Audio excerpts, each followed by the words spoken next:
Thank you. So we're continuing, what if Jesus was serious? And I had a thought, and this came to me yesterday, and I think it was based on something David said. And I think Ryan may have echoed it too, but isn't it funny that as Christians, we have to go through a lesson that's called, what if Jesus was serious? As if there was any doubt. And I wonder if maybe we should subtitle some of our slides that say, what if we were serious? Right? Because he was obviously serious. What if we were serious about it? Because I think the same lesson we get the same content, right? So we're going to do a quick review, I guess. We're in the section 7, judging, asking, blessing. We talked about judging. This was a great example we went through, right? Yeah, just kind of a reminder of where we've been. If Jesus was serious, then we will see the difference between discernment and judgment. How can we discern what's going on versus always being judgmental? And then if Jesus was serious, we can't judge and love at the same time. It's impossible to ascribe unsurpassable worth to others when you're using others to ascribe worth to yourself.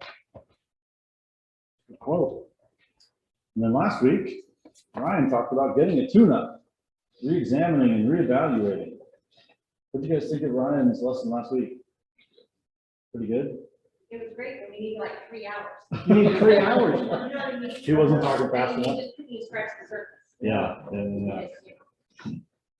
Yeah, exactly. I figured you would have commented, right? Based on There's some. not Not a enough. time or an episode of that right now. That's right, yeah. Not enough emotional strength to bring all that forward.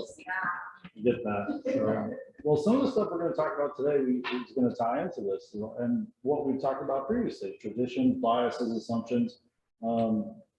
This book, one of the subtitles of this book, is a visual guide to the teachings of Jesus that we love to ignore. Right. So we've had assumptions, we've had biases, we've had traditions, and going through these lessons, we're trying to reevaluate those, re-examine those, and say, was I right in thinking this? Am I behaving the right way? Is my heart being transformed in the right way? We're digging into some of that stuff. Yeah.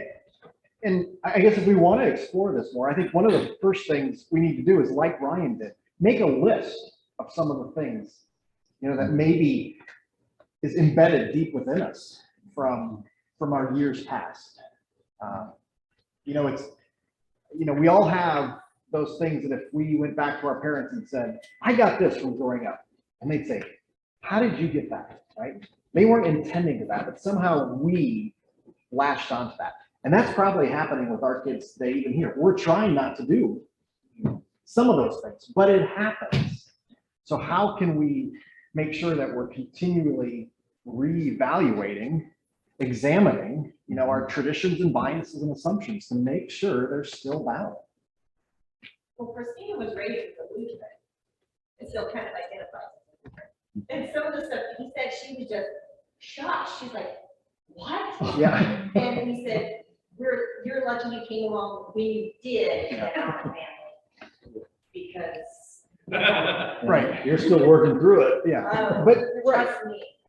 Yeah. right. But it doesn't mean that, every tradition, every growing up, whether it's a faith or whether it's just the way you cook, there's those things you learn as a child that sometimes it's hard to change.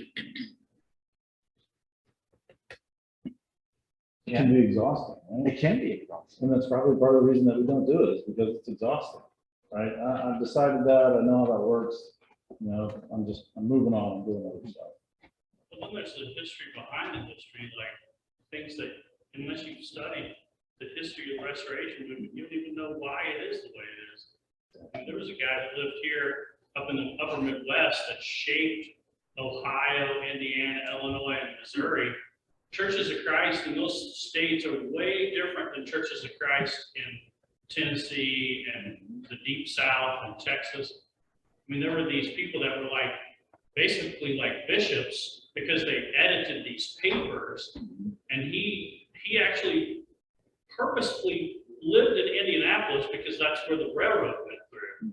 And he shaped, that's why when people from the South come up here, oftentimes, our church is a little different because we live in more of a cosmopolitan kind of neighborhood, but they're like, wow, that's really conservative up here. Well, that's because this guy that died 7 years ago, he shaped this area, and there's all these issues that are endemic to the upper Midwest that other people didn't even know that's a thing in the Church of Christ. Yeah. Yeah, so we have to realize that our biases might have been someone else's biases, who might have been someone else's biases from 70 years ago. Okay, so that leads us very interestingly enough into this next section, which is focused on the sawdust and the plank, right? So we're talking about, in Matthew 7, why do you look at the speck of sawdust in your brother's eye and pay no attention to the plank in your own eye? Last week was an attempt, for us to take a step back and to examine some of that before we got into today's lesson. Now, it was just happened that Terry and I were both gone, but Ryan knew where we were in our discussion, and it's something we had been discussing kind of offline. So interesting here, the title of this section is, if Jesus were serious, then we will practice self-awareness and not self-righteousness. I think we clearly end up on one side or the other on this often. So why is it so easy to see someone else's faults and so difficult to see my own? You might see your own, but it's a lot of work to work on your own. A lot of work. But it's really easy for me to criticize somebody else and expect them to change, and then be mad at them when they don't change, and then hold on to that forever, and then change our relationship based on that. It happens. It does. Uh-oh. Sometimes I don't realize how obtuse I really am. This happened, in fact, this morning. Oh, This morning, Spirit says, I left the keys to the Jeep in the cup holder.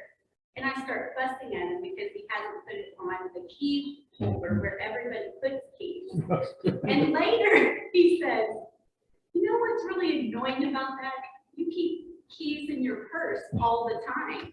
And I was like, I do that. I'm back to, you usually can't find keys because they're in one purse or another. I don't even know what purse to They're look all at. cars. yeah, it's hard to see, right? That was so dumb. Yeah, it is.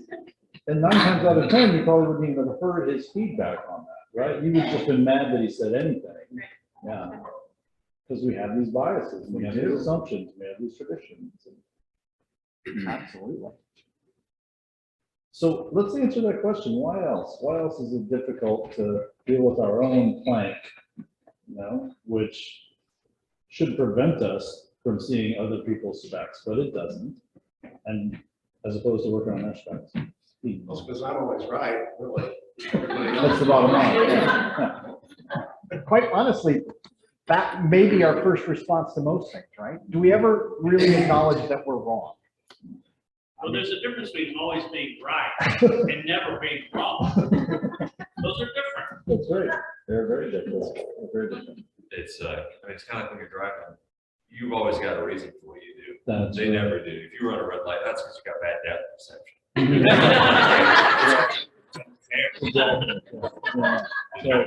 So I have a reason. Yeah. Right. It basically takes away from yourself. It lowers you. It makes you less of a person in your own head, about how good you are and how right you are. All goes together. Right. It lessens yourself. Right. It kind of attacks our self-righteousness. Absolutely. I think a lot of times we read Bible in a micro type way instead of a macro way. It's everything is, we'll read a verse and then we'll just zoom in on that verse. And that's what it says, but that's not what it says, and so we don't read in context. We don't read it in context of the context. We don't read it in context of the whole Bible. And I think that's easy. And I think that's why we become very judgmental because, look what it says right there. Wow. You're missing it. You can't see everything across the point that's in your eye. Absolutely. Well, and all your own stuff, you got your emotions all wrapped up in it. You see other people's stuff without emotions attached to it. Yep. That's huge. Or their background thinking, their context, right? All we know is that guy cut me off. Absolutely.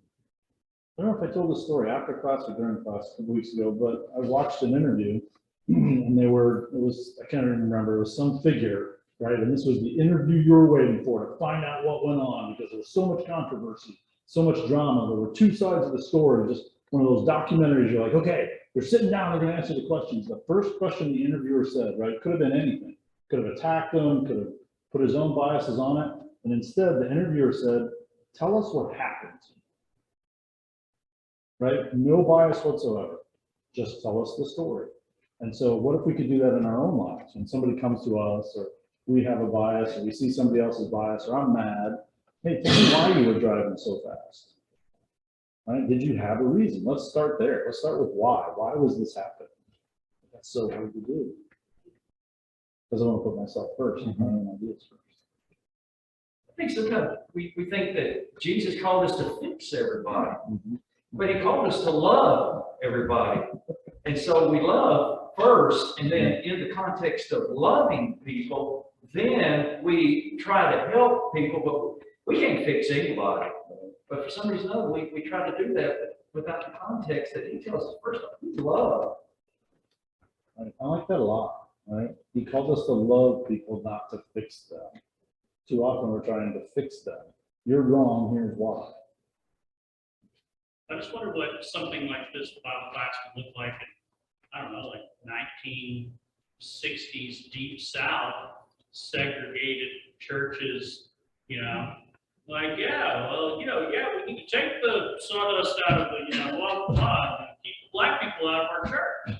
You know, I mean, it's those sentences were like right up together. I mean, it was probably on the door or whatever, you know.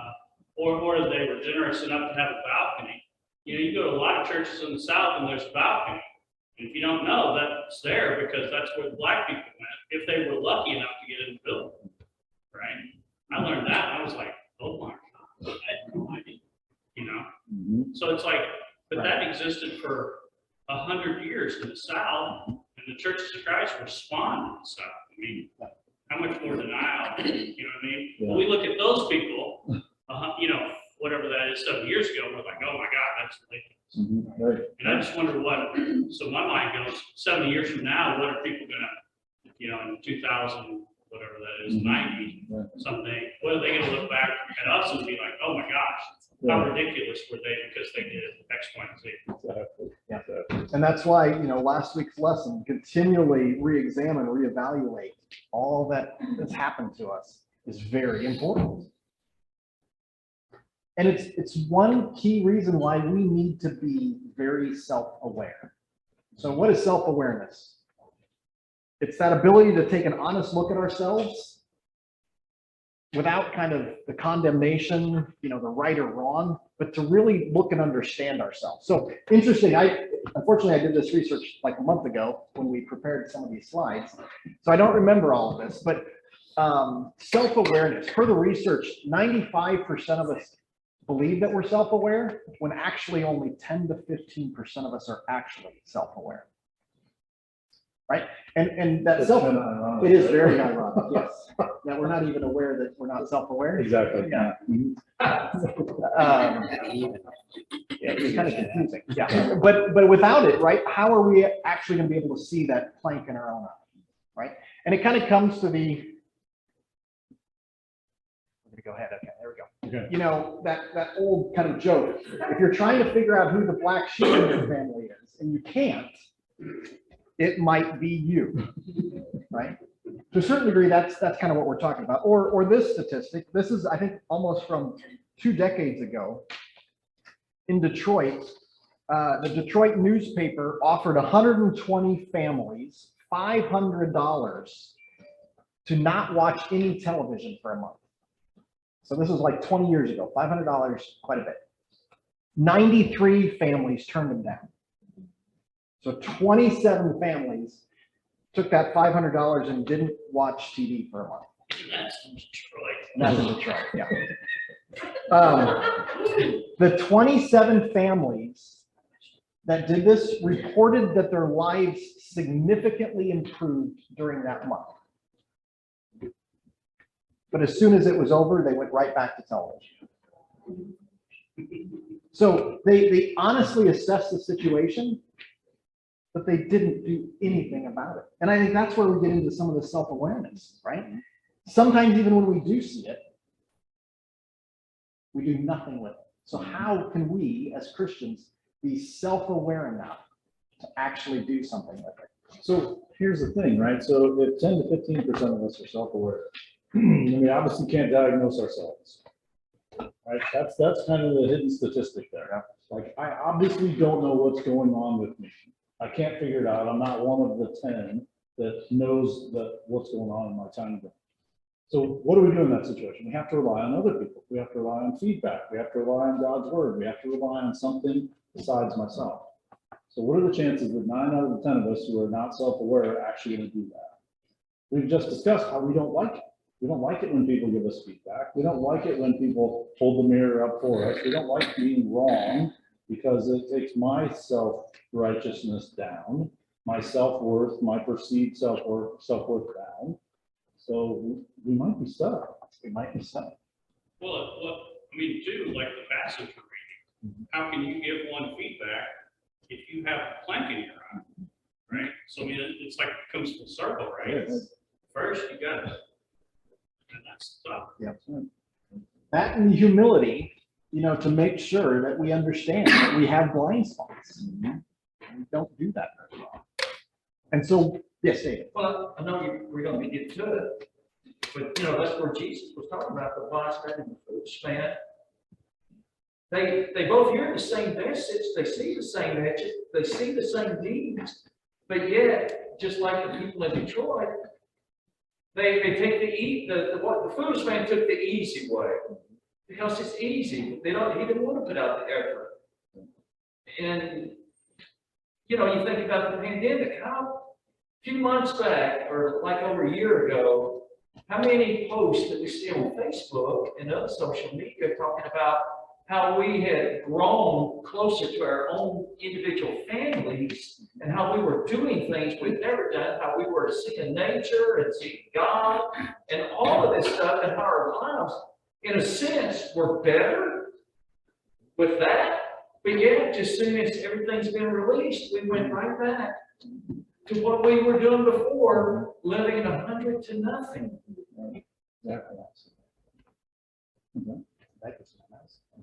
Exactly. Yes. Yeah, we aren't, again, we're not self-aware, but unfortunately, the church has probably been one of the least self-aware groups that you can imagine. How often have we said the ends justify the means? How often do we go with messages so backwards from what the true message of the Bible is? I was going to say, we clearly prefer self-righteousness over self-awareness. That sign on the right, it should say God loves you. Right? Not here to fix, I'm here to love. That's it. That's my mission. We're not good examples of this. We are not good because of our examples. terrible self-awareness. Right. But got some good verses. Yeah, so 2 Corinthians 13, this one jumped out at me. Examine yourselves to see whether you are in the faith. Test yourselves. Or do you not realize this about yourselves, that Jesus Christ is in you, unless indeed you fail to meet the test? We're told to examine ourselves, to test ourselves. This is pretty clear, right? I think the Bible is serious when it says we need to do this. And if we don't want to do this, then we can't expect to get any better with our self-awareness. We can't expect to get better as Christians unless we stop, evaluate our biases, evaluate our traditions, right? And figure out, am I right on this? Should I be doing something differently or better? Have we changed over the past 40 years of our lives? Right, for those of us that are over 40. Am I doing stuff differently today than I did 40 years ago? Probably because something has changed, right? I've learned more, I've traveled more, I've grown more, I've studied more, I've interacted with more people who have challenged me and caused me to grow. I've gotten deeper in God's word. I've probably changed over 40 years. Are we willing to do that, to take action? Going back to the slide before, now, they probably think that their signs is going to turn someone's heart. But what they don't know is they probably turned away more people against God than for God. Because my sister's mother-in-law, from the time that my nephew was little, And, kids they don't always do the right thing. So she always said he was going to hell. And guess what? He's not in church because he probably thinks he's going to hell. So why does church matter? But instead of being loving to him and saying, this is wrong and we love you and you should, try to do better or whatever. No, she just said you were going to hell. And so what good did that do for anybody? Yeah, it's kind of the equivalent of like an angry Facebook post today, right? How many hearts does that change? How many minds does that change? And it shows God in a bad light rather than love. It shows hate. And people think that Christians are there just to judge other people and tell them that they're going to hell. That's why I think it's important we know what we're examining ourselves to. Right. And to see whether or not you're in faith, and I know back in my growing up days, it was all about, are you going to the right church? Are you doing the right things in the building? Blah, blah, blah, that sort of thing. And so, oh yeah, and just like what Teresa was talking about, the people on the last slide, oh yeah, we're in faith, we're standing up for God, we're protecting God, we're His boys, blah, blah, blah. But that's where I think what we're studying right now, to me, we ought to be examining ourselves against maybe 5, 6, and 7. I mean, that is the core teaching of Jesus and who we're to be. And so that's what we're to examine ourselves against, I believe. Of course, that relates to all scripture, but that's the core right there, who Jesus is, what He's called us as a Jesus follower. And I think sometimes we overcomplicate, right? Are we growing in God? God is love. Therefore, are we growing in love? If you're not, that is one of the key areas of, is it non-spiritual growth? I mean, how are we growing in that love day over day, month over month, year over year? People think, what was it, 90 or 95% think that they're self-aware, but only 10 to 15% are. I think it's because we think about ourselves all the time, right? I remember being a teenager and having terrible acne and, just having fit about it. And my mom would say, Kristen, nobody is looking at you. Everybody's thinking about themselves. And, at the time, that wasn't exactly what I wanted to hear. Here's like the wacky stuff and all that. But anyway, I think the thing is what Jesus was showing us is a lot of times we need to change our focus. We're already focused on ourselves. So if we focus on other people, and any marriage counselor will tell you, a better marriage comes from taking the focus off yourself and your own needs and serving the other person, looking and studying the other person. So a lot of times I think our focus is off, right? We're already looking at ourselves, and if we change our focus, then things become more evident. Right. As we're focusing on other things. Which, let's go to the Perfect next transition. verse then. Yeah, Yes, that's right. thank you. So Galatians 6 ties right into what this is. Did you look at these earlier? No. Bear one another's burdens, right? This changes our focus, right? I'm so worried about bearing my own burdens and dealing with my own stuff, my own junk in my life. Bear one another's burdens and so fulfill the law of Christ. For if anyone thinks himself to be something when he is nothing, he deceives himself. This is self-awareness right here. Let me help you with self-awareness. Start by bearing one another's burdens. Change your focus. Don't think about yourself 95% of the time. This is hard to do because I got a lot of stuff to process, my own stuff, right? And like you said earlier, we justify it, right? There's a reason I'm trying to get to the front of the line. There's a reason I'm speeding. There's a reason I'm being selfish today. There's a reason it's okay for me to be angry at everyone I interact with. I have a reason. It's my reasons. Yes, we're deceiving ourselves. That's essentially what this verse is saying. How do we go about bearing other people's burdens? That's not easy. But we have to be humble enough to share our burdens and to be willing to pick up somebody else's burdens. I wanted to bring this back up because of what's written on the mirror, and you guys probably can't read that, I realize. It says, warning, your issues are larger than they appear. How about putting that on your mirror at home? Your issues are larger than they appear. That wouldn't help. I'd go back to bed. Too big. I couldn't handle that. But sometimes we need to be remembered of that, be reminded of that, right? I mean, we always look at somebody else's issues and yeah, we can easily tell them how big that elephant is, right? But our own, nah, it's just a small speck, right? It's so easy to do that. So easy. Okay, Any more thoughts on that? We're going to the next chapter. self-awareness, self-righteousness. Understanding again, that speck of sawdust, but yet we've still got a plank in our own eye because we're not addressing the items in our own lives. So all we can do is bring this up. All we can do from up here is talk about it, right? And sensitize everybody to it. It's up to us to take the next step if we want to do anything. But take Ryan's suggestions from last week, take suggestions from things you thought of today while we're talking about it. It's yours to deal with. So we can't force self-awareness on anyone. I think too, Jesus is reminding us though that none of us are perfect, and he doesn't tell us, okay, you got a plank in your eye.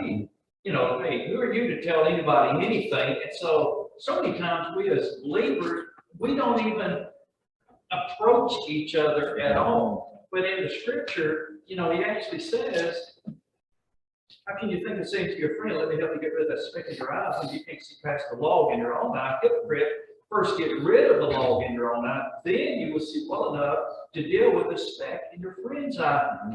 So he's not giving us a free pass that, oh, I'm just gonna keep my mouth shut. I'm never saying anything to anybody or trying to help anybody. He's really telling us, look at yourself, and through those eyes, as you see your own faults, then handle with tender care other people, but we're to help each other. We're to carry one another's burdens. It's not that we're just to ignore it and go, well, Jesus said, don't do anything. That's right. Okay, so moving on to the next chapter here. If Jesus was serious, then we will ask rather than manipulate others for what we need. And this is getting into the section about ask and it will be given to you. Seek and you will find. Knock and the door will be open to you. So it's really interesting. And I guess I hadn't thought about this a lot until I was reading through this book, but so often, we see that ask, seek, knock directly applicable to prayer. And I think it is. But we're coming out of a section here that's talking about my interaction with you and your interaction with me. So how can we put this same ask, seek, knock into our relational situations, not just our prayer situation? In the two pictures here, the bottom one's pretty easy to see. The way we should do it is just ask. Right? To get to our goal, we should just ask. Some of the other words on the longer blue path are manipulate, lie, flatter, deceive, control, scheme, and hide. Right? To get what we want, we use some of those tactics rather than just asking. And there's two ways to motivate people. There's the world's way, which is judgment and control and forcing and hiding and deceiving, right? Or there's the kingdom way, which is just ask. Right? How can we apply this to our own self-awareness? Right? I realize, Chris and I have the same problem. How have you dealt with it? How do you think I could deal with it? Right? Let's ask for feedback. Let's just be direct. Somebody said, I think somebody in the room said one time, part of having healthy boundaries is being able to ask for what you need. That's it. Just start there. You might not get the answer you want. You're being vulnerable by asking, but healthy boundaries, part of that is asking for what you need. I need you to stop doing that because you're driving me crazy right now. Right? May not be a good ask, it may not be a healthy ask, but I'm starting there. Right? Or I can just be mad and I can take it out on you, and then you won't know why I'm acting psycho, right? Because I haven't asked you, you're driving, just stop, just give me. Or to ground it more into this congregation, you can go complain to Dean. He has to go confront that person, Exactly, because that's the culture of this church. right. Aaron's about to find out. Sure. No, I'm still encouraging to go.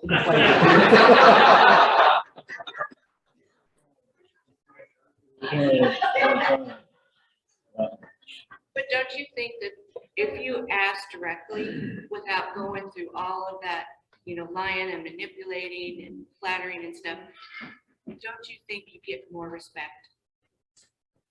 Absolutely. Because if you're lying to get what you want, no one is going to respect you. But if you just ask, Right. People figure that out, Yeah. right? You may think people aren't gonna figure out that you're manipulating them. People know that you're manipulating them, right? They're just making the choice to go along with it because it's easy, right? Triangulation is one of those ways. We should write that here on the blue path. Let me get somebody else involved so that Deacon has to deal with it. That's right. well, it's like when we're traveling and we need to know where we're going, and Terry will say, hey, can you go ask that person? Because he doesn't ask. But I don't want I don't care to ask for directions because I don't want to go all the way over here and get lost. We are on a time schedule and I want to know what I want to know and how to get there the quickest way. And so I don't care to ask. So Terry goes, hey, can you go ask that person how to get here? See, you figure it out, and I'm up here teaching so I can learn it. That's all it is.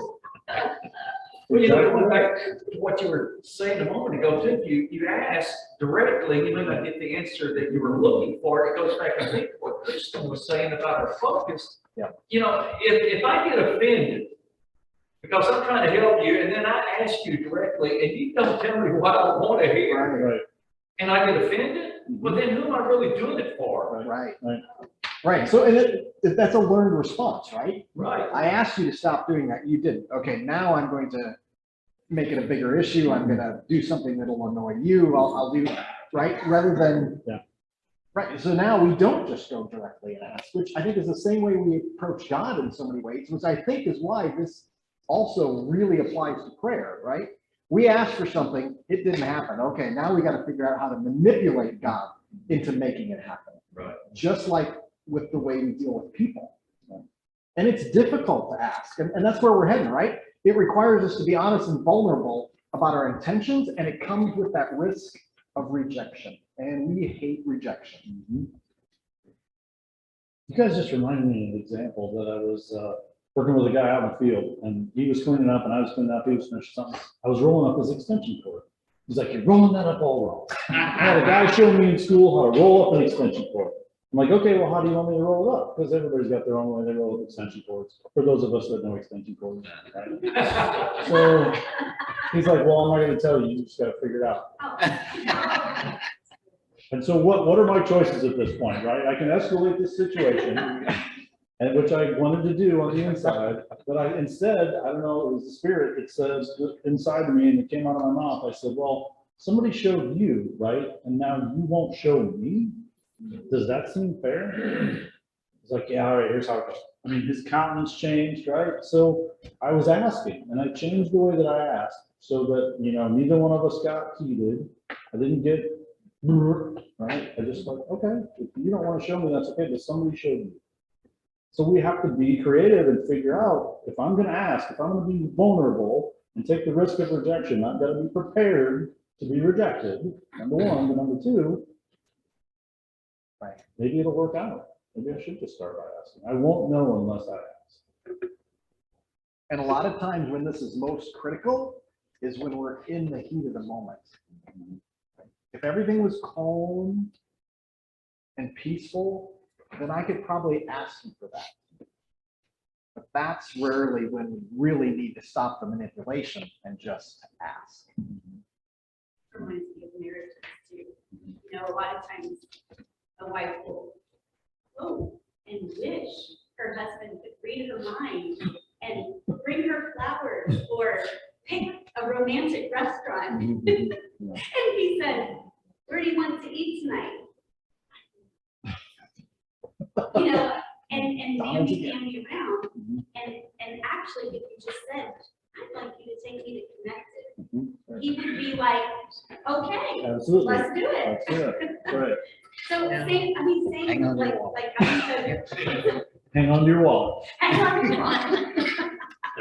Or let's shoot the result of the night. Right, yeah. You're paying for peace and tranquility. That's right. Right. It's marriage counseling, don't connect. Chief counseling. Right, but we have biases, right? So we don't say anything, we don't ask, especially with people we know, because I know how this ends. I'm gonna say this, she's gonna say that, I'm gonna get mad, and she's gonna do this, right? We fast forward, we cross all these bridges that we never come to.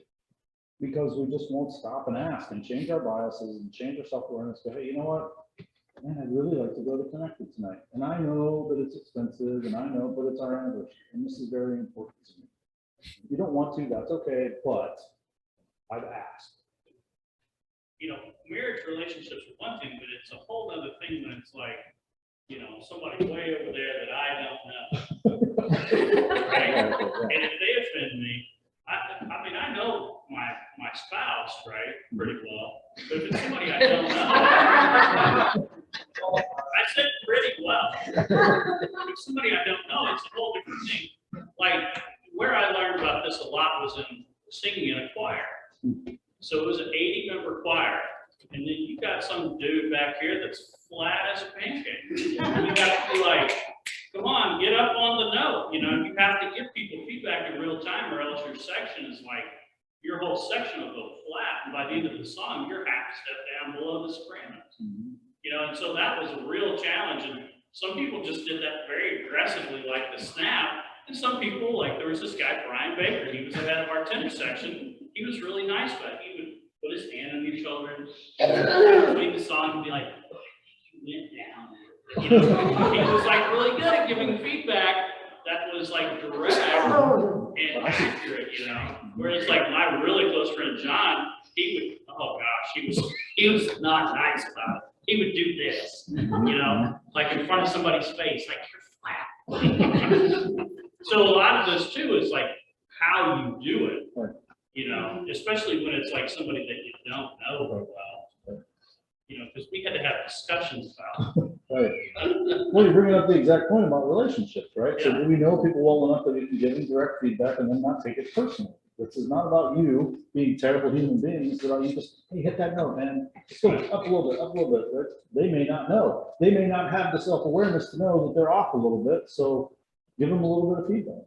You know, I think it's also important because how many times that someone even here said something to you that offended you, and that person didn't even know it. So how many times have we had, I mean, I know we had, because I've talked with individuals that held on to grudges and anger because they said that to me or they did that to me and they never apologized or never, you know, and they had no idea that they had offended. And so we need to learn, if we've been offended, if you offend me, Terry, I need to go and just ask you, why did you say what you said? And probably you never intended the way that I took Too it. much Mountain Dew. That's why I said that. And I guess to close out, because I think We're on Ron's time. about to buzz us out of here. But when we do this, it always affirms the dignity of another person. It keeps us in our humility and it affirms someone else. And James 4:2-3, we'll close out with this. You want something, but don't get it. You kill and covet, but you cannot have what you want. You quarrel and fight. You do not have because you do not ask God. When you ask, you do not receive because you ask with the wrong motives, that you may spend what you get on your own pleasures. And again, we've talked so much about our heart position, right? What are our motives when we do a lot of the things we do? And again, this comes back to our motives as well. Are we trying to manipulate? Or is it truly, I'm asking for something I need? I'm going to risk rejection, but I'm going to affirm the other person and approach in my humility. Not easy. I was just thinking, there's a simple question, right? Could start this whole thing off. If you have a hard time with it, start with 4 words. What do you think? All right. I did. What do you think? I Right. had to double check. Yeah, see, like, people in the audience, I'm telling you, just try that, right? Just, that's where it starts. You're not lowering yourself, you're not demeaning yourself, you're not, giving up any power, any role power. You're just saying, what do you think? Right? Talk about keys. Hmm, what do you think we should do? I think we should hang them up. Yeah. What about connected? What do you think? Not hard. So thank you for your time.